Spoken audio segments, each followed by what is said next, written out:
A pastor, a bank, and millions that vanished into thin air.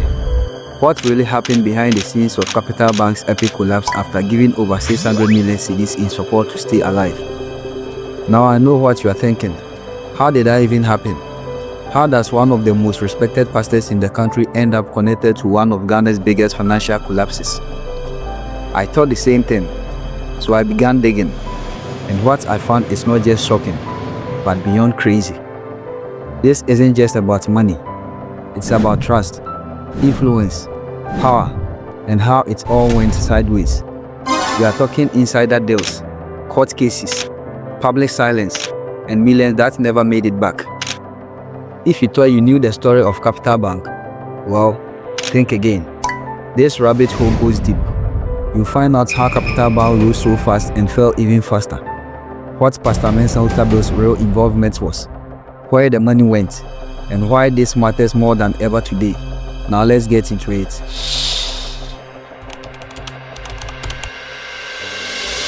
Let's take it back to the beginning. Before the headlines, before the investigations, before the fame and courtrooms, Capital Bank wasn't always Capital Bank. It actually started as a microfinance company called First Capital Plus back in 2009. Just a small operation, humble beginnings, focused on helping everyday Ghanaians, especially small business owners, to access credit and financial services that traditional banks weren't offering. And the truth is, it worked, and it worked so well. But the founder, William Essien, had big dreams. He wasn't just thinking about loans and deposits. He was thinking about building a financial powerhouse from scratch.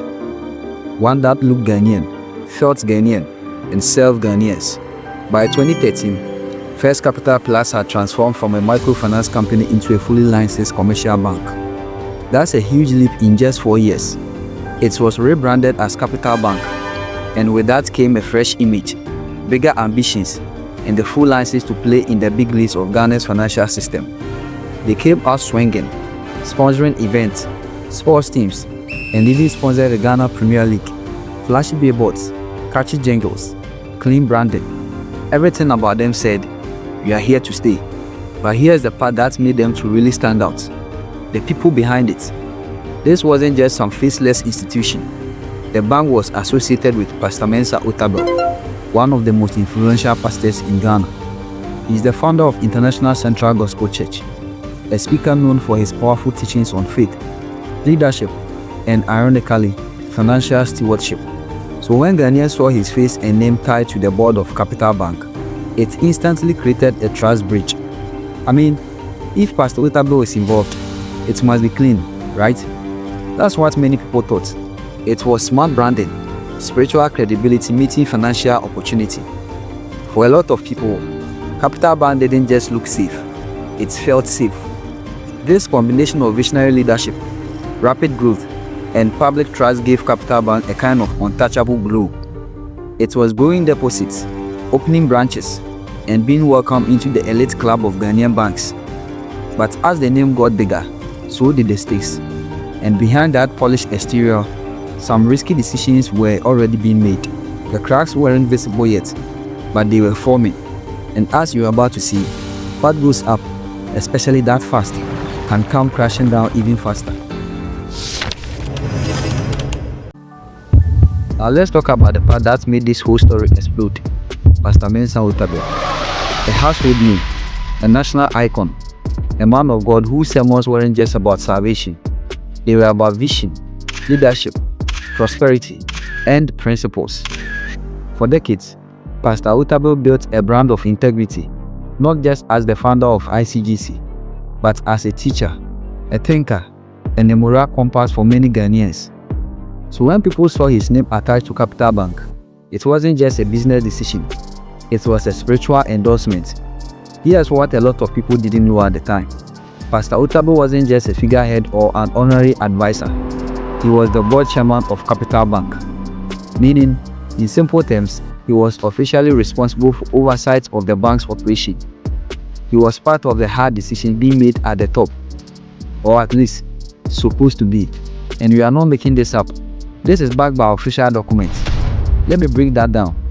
When the bank started struggling, The Bank of Ghana stepped in with over $500 million cedis, 620 million to be specific, which was to be used to stabilize things. That money was meant to protect customers' deposits, cover liabilities, and get the bank breathing again. But reports show that a large chunk of that money was redirected into private ventures, including entities controlled by the founder, Essien. And here is where it gets even more complicated. As board chairman, Otabil was supposed to be one of the people who would be part to approve the bank's internal decisions on where that money went. One of the most controversial decisions was using some of the liquidity support to set up new companies like Nordia Capital and All-Time Capital. In plain English, they used emergency money from the central bank to start another company as a strategy to raise more money. That's risky, greed, borderline reckless, and arguably not even legal, but more on that later. The BOG described it as a willful disregard for banking regulations. Otabil may not be named as the mastermind, but the fact that he was the board chair who allowed this to happen raised more concerns. After all these revelations, now here's where the public gets divided. Some say Otabil was just a spiritual leader helping friends navigate the world of finance. Others say he had every opportunity to stop the misuse of funds, but didn't. And while he did release a statement in 2018, saying he acted in an advisory role and that he believed his actions were in the best interest of the bank. That was the last we heard from him on this matter. No interviews, no church addresses. He was completely silent. But think about the dynamic here. When a man like Pastor Otabil lends his name to a financial institution, it's more than a corporate title. His presence brings public confidence, moral weight, and spiritual backing. So when things fall apart, the questions don't just come from regulators. They come from ordinary people who trusted him. People who deposited with Capital Bank because they believe that if Pastor Otabil is involved, then it's safe. But as we now know, it wasn't. So now we get to the big question. How does a rising bank, backed by one of the most trusted spiritual leaders in the country, just collapse like that? Well, buckle up, because this part is the real juice of the story. By 2015, Capital Bank was already showing signs of stress behind the scenes. Their books were bleeding, liquidity was low, and their loan portfolio was a mess. Too many risky loans, too little due diligence, but from the outside, everything still looked fine. Then in 2017, the Bank of Ghana stepped in with a lifeline, 620 million in emergency liquidity support. But instead of using that money to actually save the bank, a big chunk of it was diverted, misused. Some would even say misappropriated. Let's break this down clearly. Here's what that money was supposed to do: strengthen the bank's capital position, pay off liabilities, build customer confidence. Basically, to stop the bleeding. But here's what really happened. Over 130 million of that support money was channeled through a company called All-Time Capital, a private firm owned by the founder, Essien. According to the BOG, this was done under the pretext of investment and strategic restructuring. But in reality, it was an unauthorized transfer. No proper approval, no compliance, no logic behind such transactions. Then, All-Time Capital took that money and lent it back to the bank. On paper, it looked like an external investor had stepped in to support Capital Bank.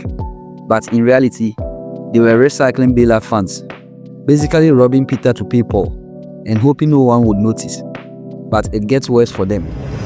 Over 60 million cedis was allegedly transferred to a company called Nordia Capital. This company was supposed to use it to buy government bonds on behalf of the bank and customers, but the bonds were never bought.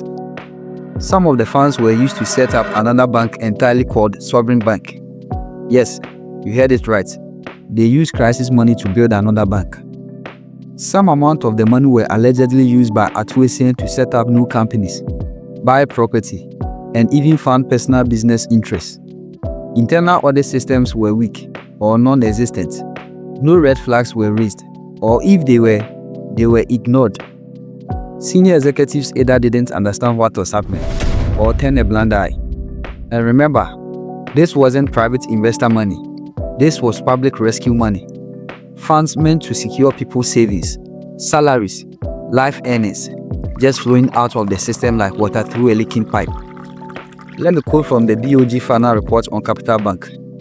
The shareholder, through related party transactions, must apply liquidity support from the Bank of Ghana to set up new businesses without proper board authorization or regulatory approval. So what we are really looking at here is a combination of greed, weak governance, poor regulation, and let's be honest, a massive abuse of trust. Instead of using that 620 million to fix the house, the management team and board essentially burned it down from the inside with fancy reports, shell companies, and financial gymnastics to cover it up. And it worked, at least for a while, until 2017, when Bank of Ghana finally said, enough. They revoked Capital Bank's licenses, the institution collapsed, and customers woke up to find their trusted bank gone, just like that.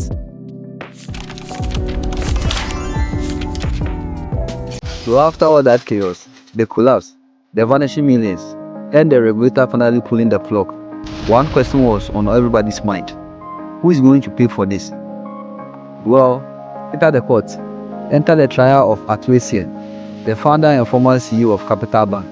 This is where things get legal, but I'm going to break it down without the courtroom jargon. Right after the collapse in 2017, the Bank of Ghana referred the case to the Attorney General. The financial damage was too massive to ignore. Over 600 million in bailout money had been misused, and investigators had followed the money trail. And a lot of that trail led straight to Essien's personal and affiliated companies. So in 2019, the state slapped him with over 26 charges. These include stealing, money laundering, conspiracy to steal, and misuse of public funds. And he wasn't alone in the dock. Two other former executives, Fitzgerald Odonko, the former CEO of Capital Bank, and Teteneti, a business associate of Essien, were also charged.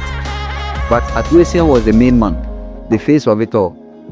Now here's where it gets interesting. After years of back and forth in courts, delays, media attention, and public frustration, in 2022, Essien pulled a surprise move. He agreed to plead guilty under a new arrangement in Ghana's laws known as a plea bargain, which basically allows a person to admit guilt in exchange for paying restitution, instead of going straight to jail. Under this deal, Essien agreed to pay back 90 million to the state. Let that sink in. He misused over 600 million, and he was to pay back just 90 million in installments. Sounds like a pretty sweet deal, right? But it didn't take long for that deal to hit a wall.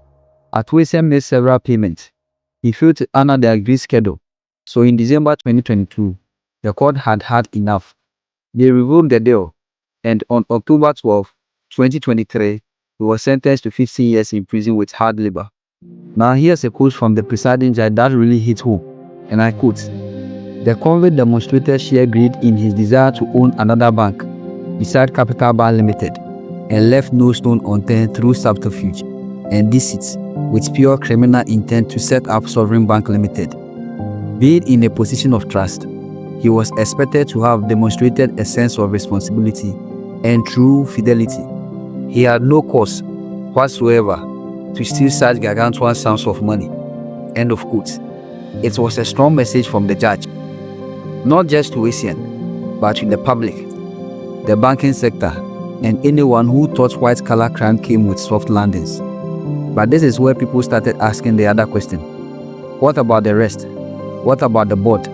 What about Pastor Otabil? The answer is simple. Otabil wasn't charged. No official legal action was taken against him. The state's case focused squarely on Essien and his direct partners. That's what the Lord did.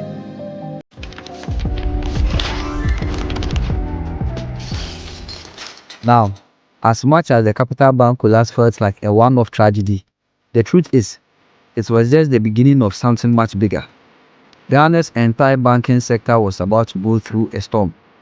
When Capital Bank went under in 2017, it wasn't alone. As a matter of fact, it did with UT Bank, and it followed with Unibank. Then came Sovereign Bank, Beige Bank, Royal Bank, Construction Bank, and many others, one after another. They were all gone. This wasn't a series of coincidences. It was a systemic breakdown. and the collapse of Capital Bank had been a flashing red warning light. The Bank of Ghana, under the leadership of Dr. Ernest Addison, launched what will become one of the biggest financial cleanups in the country's history. Over 400 institutions, that is, banks, savings and loans, and microfinance companies, had their licenses revoked between 2017 and 2020. Why, you may ask? Because what happened at Capital Bank wasn't isolated. It exposed a pattern: weak internal controls, poor corporate governance, conflicts of interest between executives and the businesses they funded, reckless lending without proper due diligence, and in some cases, outright fraud, as in the case of Capital Bank, where the Bank of Ghana later revealed that the original capital used to meet the minimum requirement for a banking license was fake. Basically, the bank started on lies. So yes, the Capital Bank case was the trigger, but the rot was widespread, and the cost was massive. According to the Ministry of Finance, the government spent over 25 billion to stabilize financial system during the cleanup. That's 25 billion cedis of taxpayer money. Money that could have gone into schools, hospitals, roads, or creating jobs. But beyond the numbers, the emotional and psychological damage was even deeper. Thousands of workers lost their jobs. Depositors, especially customers of microfinance institutions, were left stranded for months, chasing after locked-up funds. Even after the government stepped in to reimburse some, the trust was already broken. For many Ghanaians, banks stopped feeling safe, and people started pulling money out of their accounts. Confidence in the financial system took a nosedive. Let's not forget, this whole mess also reshaped the regulatory landscape. Capital requirements were increased. Fit and proper assessments for board members were tightened, and the Bank of Ghana created a new office dedicated to financial stability and enforcement. All of this because of some institutions, including Capital Bank, chose short-term gains over long-term sustainability. And here's the bitter truth: a bank doesn't just collapse on its own. It collapses when leadership fails, when oversight gets ignored, and when accountability gets buried under ambition. Capital Bank was supposed to be a success story, but instead, it became case study in what happens when trust is traded for power, and oversight is treated like a formality. And the entire banking sector paid the price. The ripple effects of one bank's fall were felt far beyond its balance sheet. So while some are in prison, others in the pulpit, and others just trying to pick up the pieces, one thing is for sure: Capital Bank didn't just vanish quietly. It left a scar on the financial system, on public trust, and on everyone who believed in the dream it once sold. So now you've heard the story: the pastor, the bank, and the missing millions. But here's the real question: what do you think? Was this just a case of one man's greed, or a whole system failing to do its job? Should influential figures like Pastor Otabil have done more, or was he simply caught in the middle of a mess he couldn't control? Let us know in the comments. I want to hear your take, your thoughts, your frustration, and your perspective. And if this story made you think twice about how money, power, and influence move in Ghana and beyond, as told by Loom-Line, then hit that like button and hopefully share this video with someone who will be interested. For more deep dives into the untold story behind Ghanaian and African businesses, scandals, startups, and icons, then go ahead and subscribe. This has been Ip Graham. Thanks for watching, and see you in the next one.